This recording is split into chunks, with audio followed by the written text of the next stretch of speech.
Yun. Happy Chinese New Year. Dito ako ngayon sa bandang lake. Actually park to eh. Park. New Year dito parang patay. Walang masyadong tao. Yan oh, tingnan mo.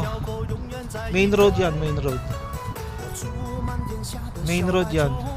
Walang masyadong sasakyan. Main road din yan, pero walang masyadong sasakyan. Diba? Yan.